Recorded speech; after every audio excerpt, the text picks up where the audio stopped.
Olá, meu nome é Rita e eu vou começar a falar para vocês um pouquinho sobre meteorologia. Hoje a gente vai começar a falar sobre a umidade do ar. Nas aulas anteriores vocês viram um pouquinho sobre as camadas da atmosfera terrestre e sobre as estações do ano. E a gente em meteorologia a gente pega algumas variáveis para estudar um pouquinho mais a fundo. Então nas aulas passadas vocês viram sobre temperatura e hoje então a gente começa sobre umidade. Bom, então, aqui, como vocês podem ver no slide, a gente tem a água, né? E a água, a gente pode ver duas fases dela, assim, com os nossos olhos. A fase sólida, né, que seria o gelo, e a fase líquida, que seria a água, como a gente vai falar nas nossas próximas aulas. O vapor d'água, apesar dessa fumacinha aqui, a gente não enxerga com os nossos olhos, tá? Então, a gente tem a água líquida, a água na sua fase sólida e a água na fase gasosa, em meteorologia a gente chama de vapor d'água. Bom, a água ela tem a mudança de fase e a gente dá o nome de fusão àquela fase em que o gelo se derrete, transformando-se em água líquida. A gente dá o nome de vaporização, quando a água líquida vai para o seu estado de vapor. E depois a gente tem as outras fases de volta, né? Então, a condensação, quando o vapor d'água ele se transforma em água líquida. E solidificação, quando a água líquida se transforma em gelo. A gente também tem umas transformações mais diretas. Por exemplo, do gelo indo para vapor, e a isso a gente dá o nome de sublimação, e a gente também tem a transformação do vapor indo para gelo, e a gente dá o nome de ressublimação. Todas essas mudanças acontecem na atmosfera, e a gente vai ver um pouquinho mais para frente como isso ocorre dentro do ciclo da água. Essas mudanças a gente percebe bastante no nosso dia a dia, quando, por exemplo, a gente coloca a água líquida dentro do congelador e aí lá a temperatura vai sendo diminuída e aí ela se transforma então em gelo. Então, essas mudanças de fase da água, elas ocorrem variando-se tanto a temperatura, que é o mais comum aqui pra gente, como pela pressão atmosférica. A gente também tem no nosso dia a dia os processos de evaporação e condensação.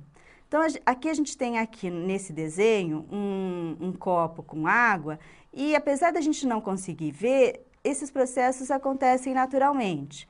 Por exemplo, a gente tem aqui moléculas de água dentro desse copo de vidro e algumas moléculas na superfície, elas estão escapando para a atmosfera, se transformando em vapor d'água.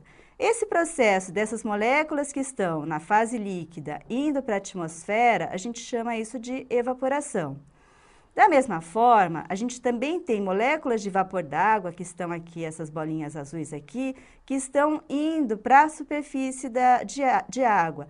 E a esse processo a gente então chama de condensação. Então, as moléculas que estão aqui na superfície e que têm maiores velocidades, elas conseguem escapar para o ar, passando da fase líquida para a fase gasosa, e a esse processo a gente chama de evaporação.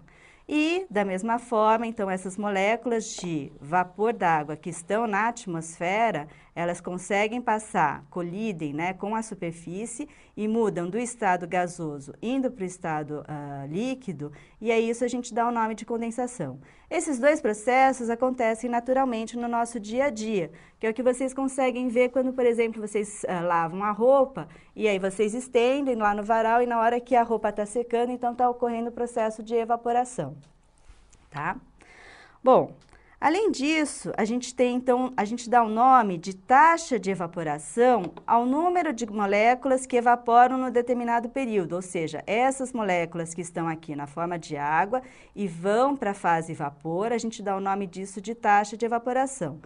E taxa de condensação é o nome que a gente dá quando essas moléculas de vapor, elas colidem aqui para a superfície e se transformam em água líquida. Então, a gente tem taxa de evaporação e a taxa de condensação.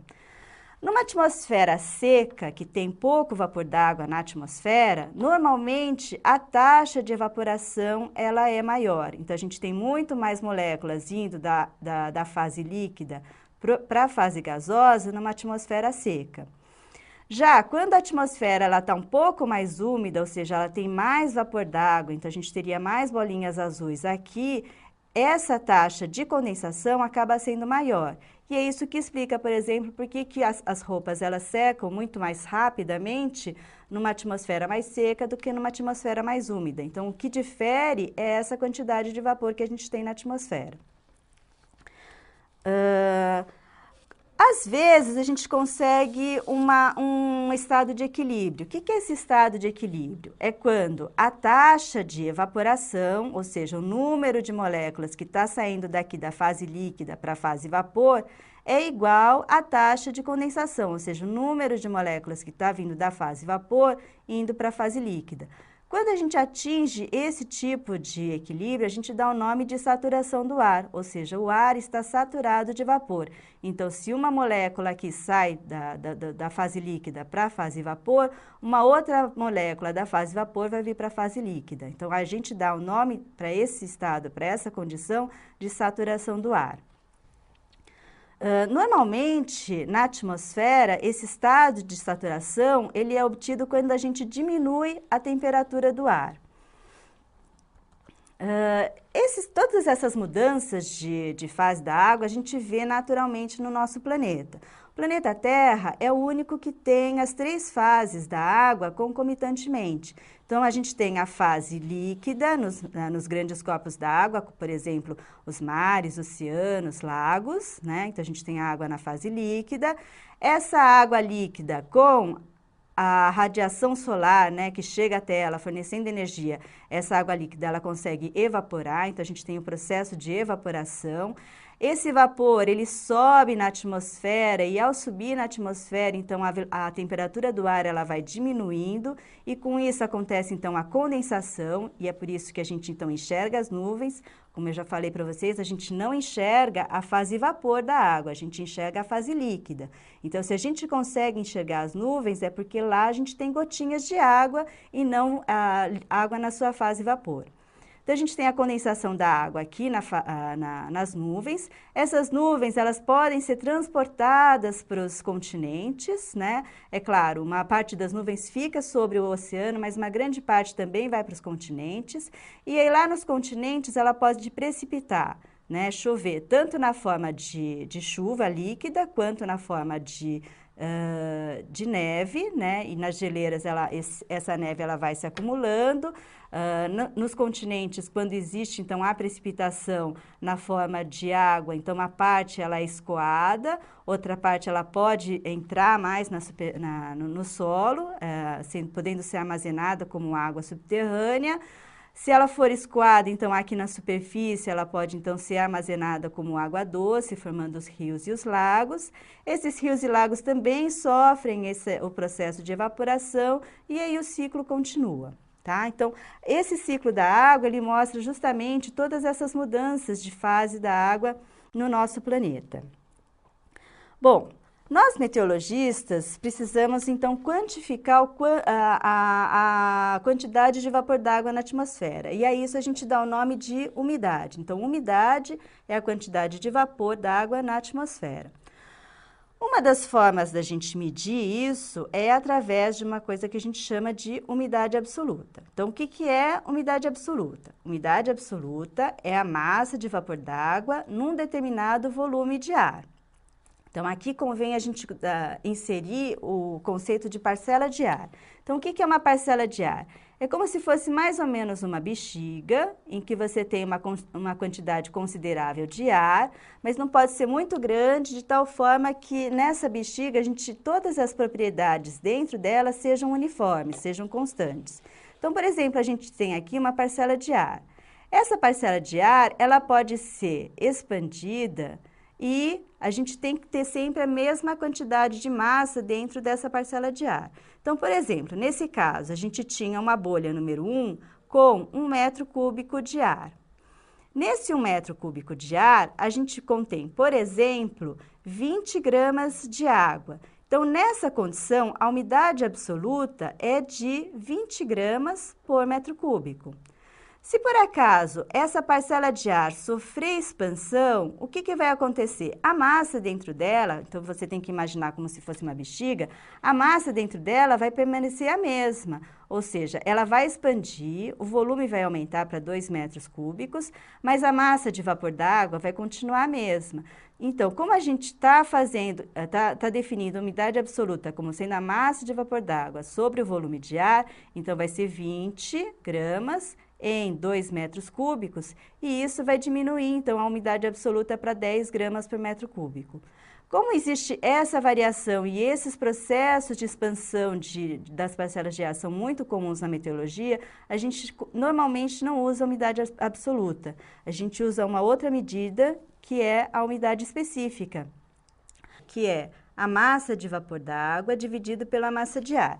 Então, vejam aqui, nossa parcelinha de novo aqui, a bolha 1 e ela sendo expandida para a bolha 2. Lembrando que não pode, então, haver adição ou remoção de massa de ar. Então, nesse caso, a gente tem aqui 1 kg de ar e aqui a gente também tem 1 kg de ar. E aqui a gente tem 1 grama de vapor d'água e aqui a gente também tem 1 grama de vapor d'água, apesar dela ter sido expandida. Nesse caso, a umidade específica, ela continua sendo 1 grama por quilograma. Então, essa unidade vai ser mais interessante para a gente vai trabalhar muito mais com umidade específica do que com umidade absoluta.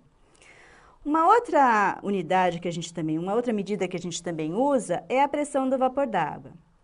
Então, vamos supor que aquela parcelinha que a gente tinha na figura anterior, ela tivesse 1.000 hectopascais de pressão total, sendo composta, né, que é a composição do nosso ar, 78% de nitrogênio, 21% de oxigênio e, nesse nosso caso, 1% de vapor d'água. Então, o nitrogênio ele vai exercer uma pressão de 780 hectopascais, que é 78% de 1.000 hectopascais. O oxigênio vai exercer uma pressão de 210 hectopascais, porque ele tem 21% dos 1.000 hectopascais. E o vapor d'água, por sua vez, então, vai exercer uma pressão de 10 hectopascais, porque ele faz parte de 1% de toda essa pressão de 1.000 hectopascais. Então, nesse caso, quanto maior a quantidade de vapor d'água, maior vai ser a pressão de vapor. E uma coisa muito interessante é que a pressão de vapor de saturação, ou seja, essa entidade aqui, que está escrito aqui do lado, ela varia com a temperatura. Então, aquele estado de equilíbrio que a gente consegue com a taxa de evaporação sendo igual à taxa de condensação, ela varia com a temperatura. Quanto maior a temperatura, maior vai ser a quantidade de vapor para saturar esse meu ar. Qual o significado disso?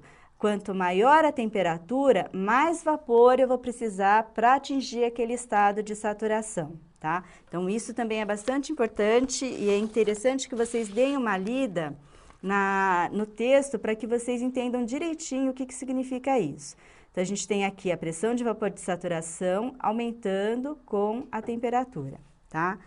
Por que a gente precisa falar disso para vocês? Porque o que vocês mais ouvem, na verdade, é o conceito de umidade relativa. E umidade relativa é a fração da pressão de vapor com relação à pressão de vapor de saturação vezes 100%. Então, isso é normalmente o que a gente ouve tanto no jornal quanto nos livros, a gente vê muito sobre umidade relativa. É preciso ter um pouco de cuidado com esse conceito. A gente pode, por exemplo, aumentar ou variar a umidade relativa de duas formas, né? Uma é alterando a quantidade de vapor d'água e a outra é a temperatura. Por quê? Então, só voltando um pouquinho nesse slide anterior, se a gente aumenta a quantidade de vapor d'água, a gente aumenta essa pressão de vapor aqui. Então, aumentando a quantidade de vapor d'água com uma mesma temperatura, a umidade relativa aumenta. Se a gente deixar a mesma quantidade de vapor d'água e variar a temperatura, o que vai variar nessa expressão vai ser essa pressão de vapor de saturação, tá? Então, o que vai acontecer? Para uma maior temperatura, a pressão de vapor de saturação aumenta e, nesse caso, se a pressão de vapor continua a mesma, a umidade relativa diminui, tá? Então, tome muito cuidado com essa unidade. Então, vamos dar um exemplo aqui. Nesse caso, com uma caixinha aqui, né, com uma parcela de ar, uma quantidade de vapor d'água aqui de 5 gramas por quilograma nesse primeiro caso, com uma temperatura de 25 graus Celsius. Nessa temperatura, a razão de mistura de saturação seria de 20 gramas por quilograma. Então, a umidade relativa seria a quantidade que a gente tem de vapor com relação àquela que saturaria essa atmosfera. Então, nesse caso, a gente tem 5 dividido por 20, que vai dar 0,25, vezes 100, que vai dar 25%. Se para uma mesma temperatura a gente aumenta a quantidade de vapor d'água, nesse caso a gente dobrou a quantidade de vapor d'água, a gente tem que lembrar que para uma mesma temperatura, a razão de mistura de vapor de saturação, ela não varia. Então, ela continua a mesma, deixando a temperatura constante. Nesse caso, se a gente aumenta a quantidade de vapor d'água, o que acontece? A umidade relativa aumenta também. Nesse caso aqui, a gente vai aumentando até atingir 100%. Nesse caso de 100%, quando a razão de vapor d'água é igual ao que precisaria para saturar essa atmosfera, a gente tem a umidade relativa de 100%, a gente diz que a atmosfera está no seu estado saturado com relação ao vapor d'água. Uma outra forma de variar a umidade relativa é variando, então, a temperatura. Então, nesse caso, a gente continua com a mesma quantidade de vapor d'água nessas 3 caixinhas e a gente simplesmente vai diminuindo a temperatura. Quando a gente diminui a temperatura, aí vocês lembram daquele gráfico anterior, a gente diminui também o quanto de vapor d'água é necessário para saturar essa atmosfera. E nesse caso, então, com a mesma quantidade de vapor d'água, se a gente diminui a temperatura, o que acontece é que a umidade relativa aumenta, tá? Tudo isso para a gente chegar, então, nesse gráfico, por exemplo, que mostra a variação diurna da temperatura. Então, em vermelho, a gente tem a variação da temperatura ao longo do dia. Então, a gente tem aqui a hora. Então, normalmente, a temperatura, ela atinge os valores mínimos por volta das 6, 7 da manhã e atinge os valores máximos por volta das 15, 16 horas da tarde, tá? O que acontece com a umidade relativa nesse caso? A gente vai supor, então, que a gente tem uma mesma quantidade de vapor d'água na atmosfera. Agora, como a gente tem essa variação de temperatura, à medida que a temperatura aumenta, a umidade relativa diminui, né? Então, nesse caso, a gente tem aqui a escala da umidade relativa está aqui. Então, uma umidade relativa alta durante o período da noite e madrugada, ao redor de 90%. Mas essa umidade relativa, ela vai diminuindo até atingir o seu valor mínimo, por volta de 40%, quando a temperatura atinge o seu valor máximo, por volta de 24 graus, tá?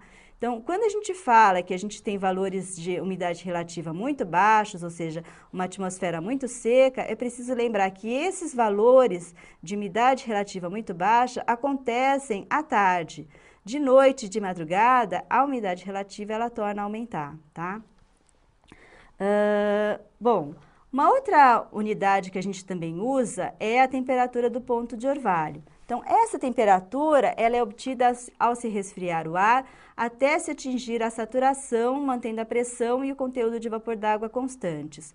Quando que a gente vê isso ocorrendo na natureza? É quando a gente tem, então, resfriamento da atmosfera, isso próximo de uma superfície, né? Normalmente na grama, a gente vê isso muito bem, ou então em cima de um carro, quando a gente tem que a temperatura ela vai diminuindo e acontece, então, a condensação.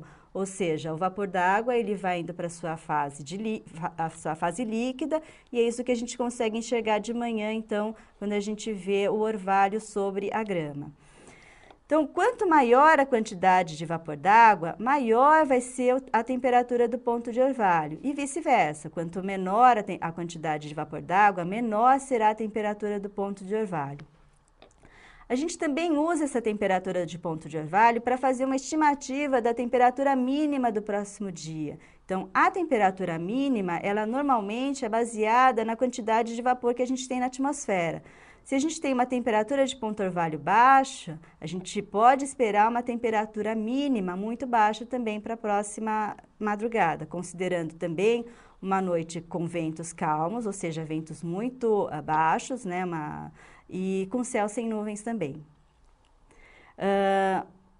Quanto maior a diferença entre a temperatura do ar e a temperatura do ponto de orvalho, menor a umidade relativa.